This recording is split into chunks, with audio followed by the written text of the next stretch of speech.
You want to become a millionaire? A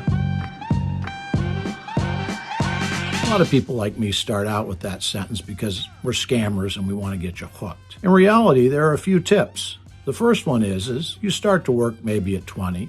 You might have a college degree, you might not. You begin working at a large company.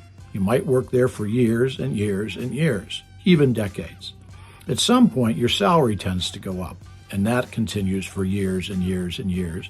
When you retire, you probably have a lot of money unless you've wasted it on expensive cars, booze, and a big house that you can't pay the mortgage on.